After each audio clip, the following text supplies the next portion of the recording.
Ketika Feren itu bertanya, kenapa hidayah itu kok begini? Mari kita dengarkan teman-teman ya. Mari kita dengarkan. Ya, Kenapa benar. hidayah? Tapi kalau misalnya artinya awakening, Uh-uh. kenapa semua film hidayah? Kenapa semua film hidayah dihubungkan sama siksa kubur? Karena mungkin ya fear atau ketakutan itu adalah sebuah yang membuat orang termotivasi untuk bergerak lebih banyak daripada yang lain. Oh, Karena ditakutin. hidayah itu kan petunjuk sebenarnya. Nah, petunjuk itu problemnya adalah itu cuma kayak rambu-rambu lalu lintas. Yang kalau misalnya kita sudah lihat rambu-rambunya ada, tergantung kita mau ikut atau enggak. Nah, dan motivasi orang mau ikut atau enggak kan cuma dua tuh. Kalau enggak fear, berarti hope. Nah, yang paling mudah fear. Anda barusan mendengarkan bahwa Felix Xiao menjawab pertanyaan dari Feren. Ketika Feren bilang, kenapa kok hidayah itu Ya, benar. pakai siksa kubur gitu kan ya? Kenapa hidayah itu pakai ketakutan, pakai cerita begitu ya? Lalu kemudian Felix Xiao mengatakan, ya karena petunjuk atau hidayah itu adalah petunjuk, dan petunjuk itu akan ditaati kalau pakai dua hal, fear dan hope, ketakutan atau harapan. Nah, Ustadz Felix Xiao menjawab pertanyaan dari Feren tadi itu. Kenapa hidayahnya banyak pakai ancaman siksa kubur? Lalu Felix bilang bahwa akan mudah ditaati yang namanya hidayah itu kalau pakai ketakutan. Nah, ini menarik ya. Saya ingin menjelaskan kepada atau memberikan perspektif kepada teman-teman tentang ketakutan ini. Anyway, kita simak dulu perkataan dari sepulang sekolah. Siapa sih namanya ini? Saya nggak tahu namanya, sorry ya.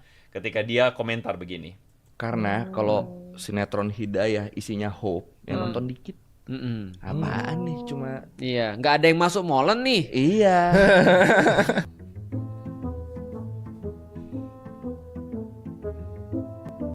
Awas ada mobil!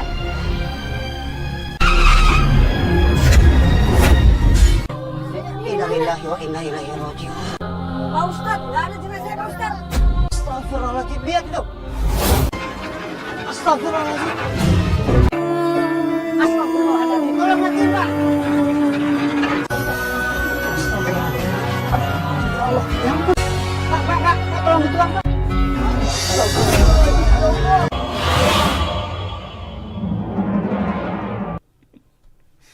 Zolim ya. Jadi judulnya tadi itu adalah mandor kejam ya kalau nggak salah ya. Mandor kejam, mana sih tadi? Mati terkubur cor-coran, tertimpa meteor. Waduh. Seri juga. Saya kalau lihat seperti ini, saya sih suka ketawa aja ya maksudnya. Emang maksudnya imajinasinya tuh luar biasa ya saudara-saudara ya. Ada yang mau nonton lagi, mau denger lagi nggak? mau dilihatin lagi nggak ketika di ngomong? Yuk sekali lagi yuk. Karena kalau sinetron hidayah isinya hope, yang nonton dikit. Apaan nih cuma iya, nggak ada yang masuk molen nih. Iya.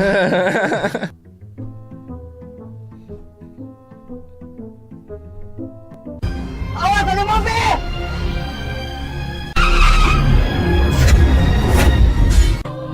Innalillahi wa inna ilaihi raji'un.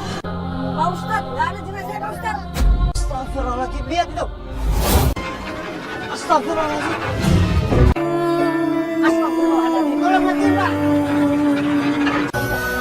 Astagfirullahaladzim. Ya Allah, ya ampun. Pak, tolong dituang Pak. Astagfirullahaladzim, ya Allah. Lucu banget ya, maksudnya ada orang zolim, mandor nih, lalu kemudian jenazahnya ternyata masuk cor-coran di molen ya. Lalu kemudian apa? Kena meteor. Nah, itu gambaran yang tadi Ustadz Felix bilang, masuk molen itu ya. Ini adalah gambaran di mana yang namanya hidayah katanya itu menggunakan fear atau menggunakan ketakutan. Nah, perkataan dari Koyo si sepulang sekolah ini ya, saya nggak tahu dah itu namanya. Umat itu harus dibikin takut supaya dengan ancaman siksa kubur. Nah, dan saya bilang membicarakan topik ini menarik. Kenapa menarik? Saya kasih perspektif kepada Anda. Banyak orang, para polemikus Muslim itu mengatakan bahwa Kristen tuh ajarannya diubah-ubah. Ya, oke, pelan-pelan ya, kita ikutin ya. Kristen itu katanya ajarannya sudah diubah-ubah. Kenapa begitu? Karena mereka mengatakan bahwa kok Kristen itu perjanjian lamanya suruh melarang makan babi, tapi kenapa sekarang orang Kristen makan babi? Perjanjian lama mengatakan begini, kenapa sekarang orang Kristen begini? Nah, orang selalu bicara kenapa yang namanya perjanjian baru atau ajaran Kristen itu banyak berbicara tentang anugerah dan bukan soal hukum atau syariat. Jadi yang mereka akan masalahin ujung-ujungnya hukum. Ya, perintah. Karena kalau misalnya perintah ngelanggar, kalau ngelanggar dosa, kalau dosa kena azab. Nah, kan gitu kan ya. Nah, kekristenan melihat bahwa yang namanya perjanjian lama itu adalah sebuah, Anda akan bisa mengambil sebuah kesimpulan bahwa hidup umat Israel itu secara jasmania atau Israel jasmania atau Israel keturunan Abraham itu diatur berdasarkan hukum Taurat. Dan Anda akan menemukan sebuah tone di dalam perjanjian lama di mana kalau taat diberkati, kalau tidak taat dapat kutuk. Nah, itu adalah tone yang mirip ya, atau tone yang kemudian Anda bisa temukan di dalam perjanjian lama.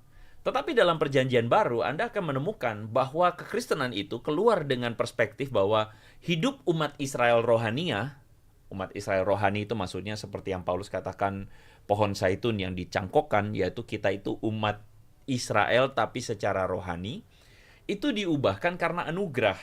Jadi ada sebuah yang namanya lahir baru, hidup baru di dalam Yesus Kristus. Dan itulah berkat, itulah pengharapannya. Jadi kenapa orang-orang yang selalu mempersoalkan, para penghina, para polemikus yang selalu protes soal masalah aturan makan babi tidak dimakan, aturan ini tidak dilakukan, dan sebagainya. Kenapa? Karena penjelasannya itu tadi, gitu loh teman-teman. Bahwa di perjanjian lama, umat itu masih diatur berdasarkan hukum.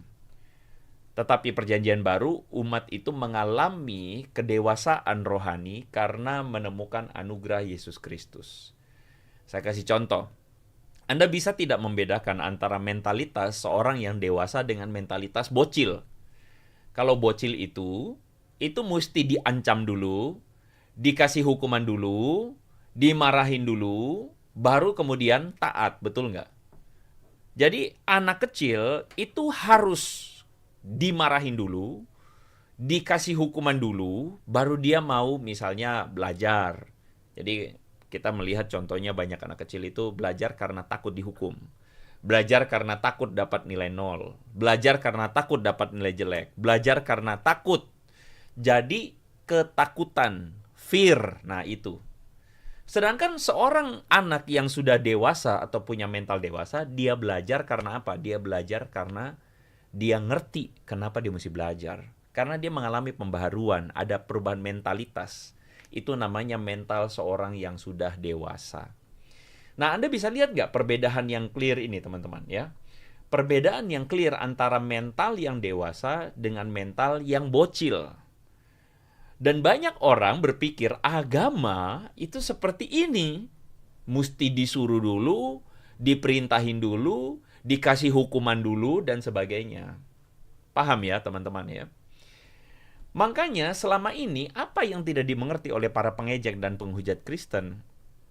Ya, apa yang tidak mereka mengerti? Mereka bilang, oh Kristen menyembah kolor di tiang listrik. Kristen menyembah manusia yang tergantung. Kristen menyembah ya manusia lemah, Kristen menyembah salib. Itu adalah ciri orang-orang yang mentalnya bocil itu, yang tidak paham tentang kekristenan, bahwa salib ini atau penghukuman ini, kutuk ini dilihat oleh orang Kristen tidak semata-mata sebagai kematian Yesus, tetapi kebangkitan Yesus Kristus. Salib itu adalah penebusan di mana kita mati bagi jiwa kita yang berdosa. Kita disalibkan bersama-sama dengan Yesus dan kita dibangkitkan dalam pengharapan. Jadi salib ini isinya adalah pengharapan gitu loh. Jadi itulah perbedaan antara pertobatan karena pengharapan dan pertobatan karena ketakutan. Jadi ada dua narasi di sini.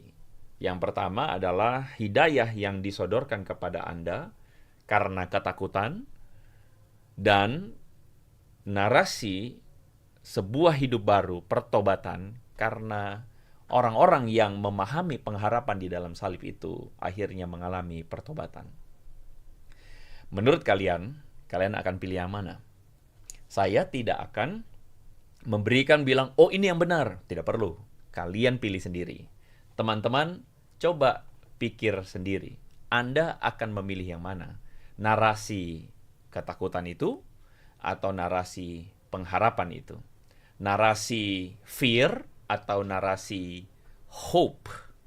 Apakah pertobatan itu harus pakai fear? Pertobatan itu mesti kayak anak kecil? Apakah, maaf ya, kalau pakai istilahnya tuh, meminjam istilahnya hidayah, itu mesti dihukum dulu, ditakut-takutin dulu, wah baru bertobat gitu ya, baru taubat gitu ya, mendapati hidayah dan sebagainya.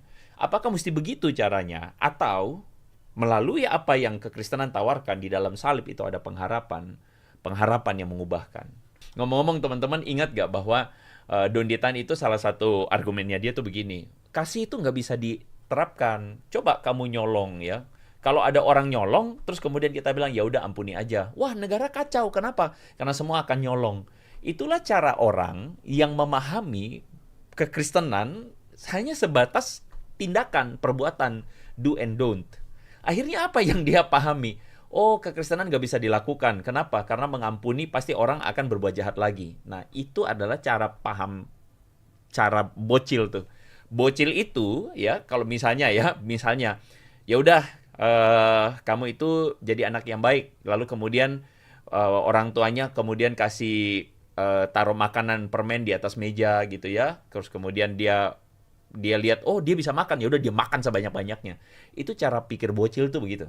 Cara pikir seorang bocil yang butuh diatur-atur supaya dia bisa tahu mana benar mana salah. Sedangkan kalau orang dewasa dia sudah paham gitu loh. Dia sudah paham bagaimana membedakan mana benar mana salah. Sehingga dia tidak perlu lagi untuk kemudian diberikan ketakutan, narasi ketakutan.